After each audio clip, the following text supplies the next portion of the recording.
that it runs. So, what is it? You know what they said in the Navy? Anybody can turn a wrench, but, you know, electricians or, you know, INC guys, instruments, controls, the computer nerds actually make the world go round. I'm one of them too, but I can't wait till we get to the electronics part. I just hope everything snaps together and it fires up. You know what I'm saying? I've seen other guys out there, but I don't think they're hooking up the car systems. You know, I want some AC. I want some power steering. You know, during the summer here, it's hot. It's like freaking Florida here for at least a good 2 months. So, I need that AC. I'm old. Not getting any younger. I'm not getting any skinnier. I wish I was. Anyway, that's the plan for the drive shaft. I'm going to mark out, 2 inches off the end and then probably smack that in the end of it and see what we got.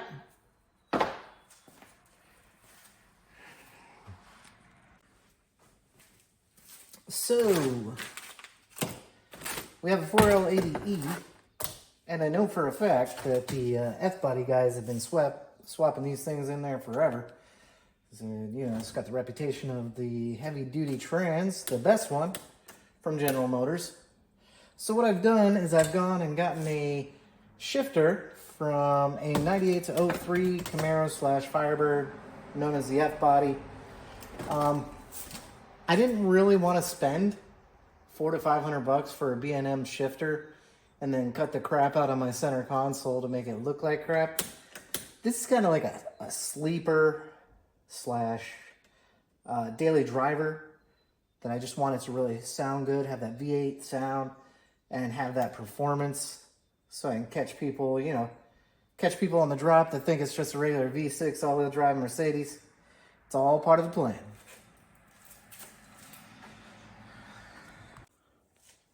All right, so we're in the interior. I'm going to attempt to pull this center console out. Goes all the way, of course, to the back. Yeah. I'm going to attempt, like I said, to pull that out of there and see what the top of the tunnel looks like. All right, so here we are. Got the top of the center console off. I'm going to try and pull that shifter out. I'm just really getting an idea of what we got for a setup. This right here. Look at this. That's some crap, man. That little controller right there. There's no way to get that out unless you know that goes around underneath there. Very disappointing. Very disappointing. But I'll proceed. Alright, gang, just because I'm nuts, okay? I drilled one hole. You can see the screw down there. This is the F-body shifter. This is actually the position where this usually is, okay?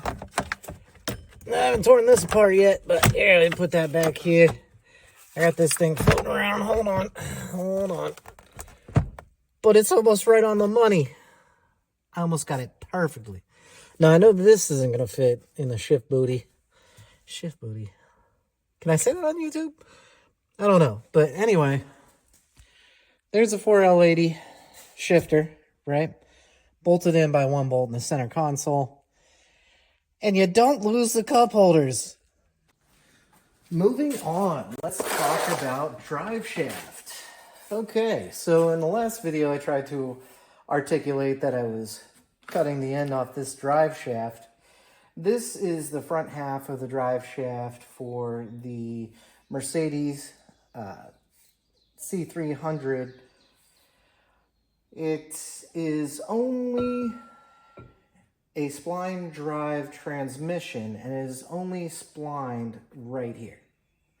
So, I mean, that's not really a problem, right? Usually they have like a flex plate and this 3-bolt triangle design that bolts it onto the rest of the drivetrain. But what I want to do is I have cut the end off. I want to put a yoke on it because I I actually got the output yoke for the 4L80E when I got the setup from the junkyard. So what I've done in the earlier video, I measured the end of this drive shaft and I ordered up a yoke to go in the end of it. So what I'm going to do today is I'm going to get underneath the Mercedes. I'm going to measure out what I need for length to interface with the yoke that I have hanging out of the transmission right now. Engine and transmission are bolted in. I made a custom transmission cross member out of a piece of unistrut. Low profile, of course, because this car is only like 2 to 3 inches off the ground. When it is on the ground, remember that video with the ride height to the Mercedes and how it tried to rip the front bumper off the car when I took it off of the U-Haul trailer. That was totally unexpected. Seriously. Like I said, that's my story, and I'm sticking to it. But anyway, I thought I'd show you guys, the current condition of the drive shaft. This is the front half, like I was saying.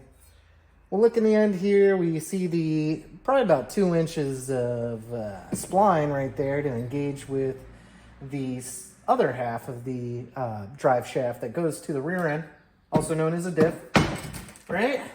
And here, my friends, you are able, I don't know if you guys knew this, but you are able to order any yoke you want as long as you know your drive shaft tube inner diameter.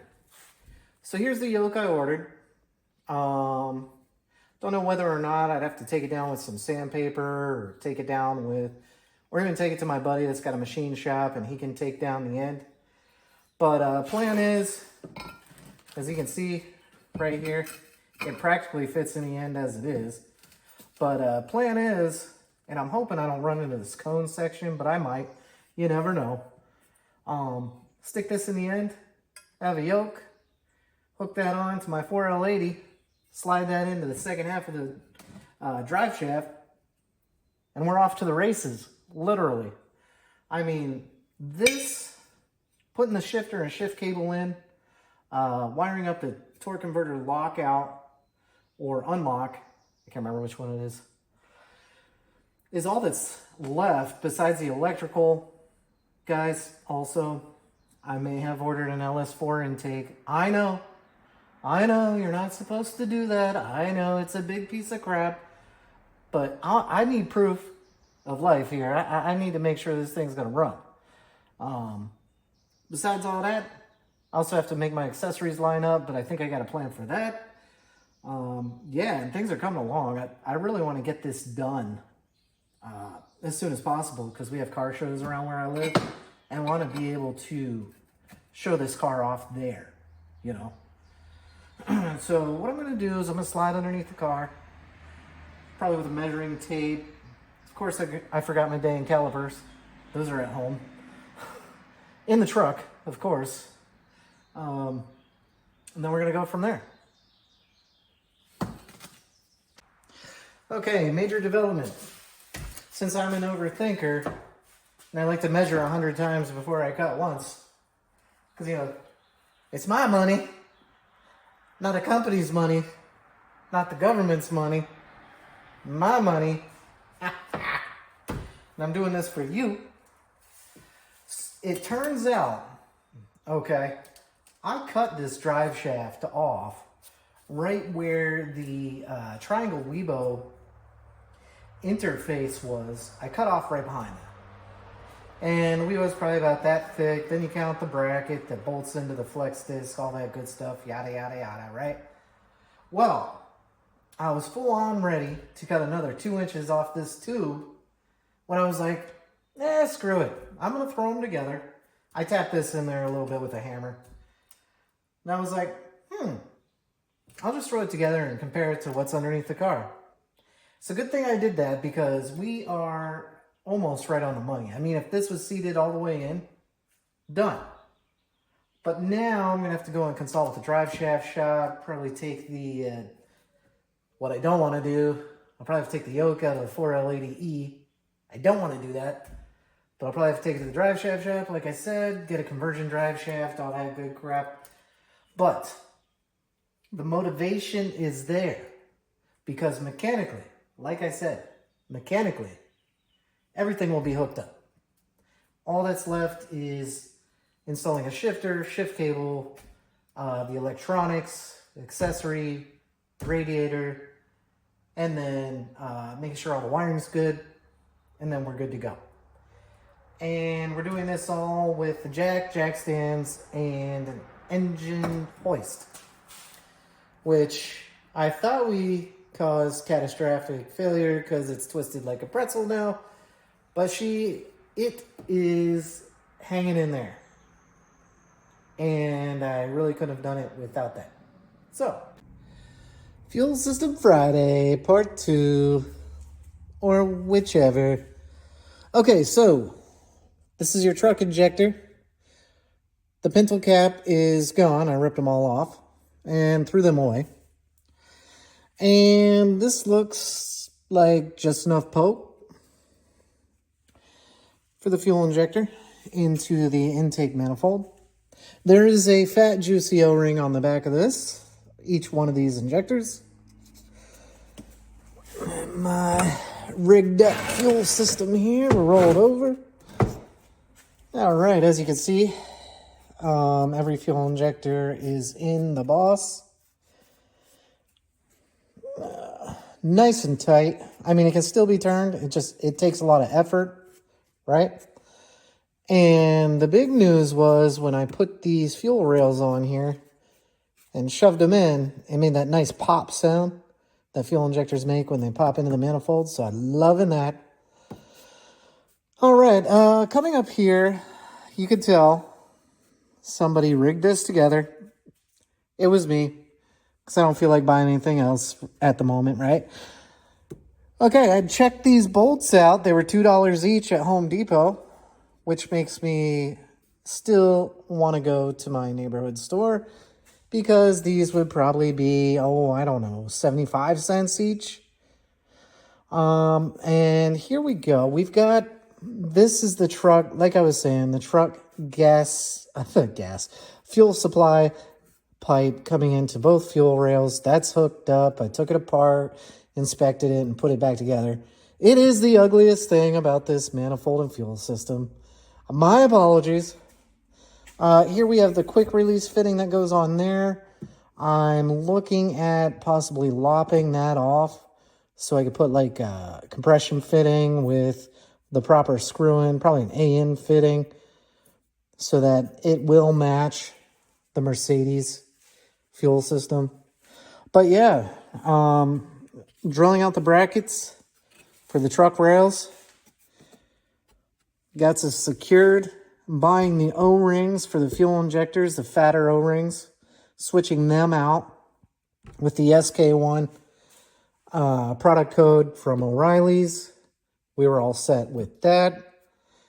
And it's looking good. I'm going to slap this back on. This bad boy. Slap this back on and go from there. I've got to get these bolts right here, which I am definitely getting from my local store. My local mom and pop store, not from Home Depot. All right, so I played around with the drive shaft a little bit. I don't want to cut any more off of it. I'm going to take that to a machine shop, make sure the end is square. Then probably see if I can balance it and whatnot. It's right. That's ready to go. So we are done with that. That's it. Moving on.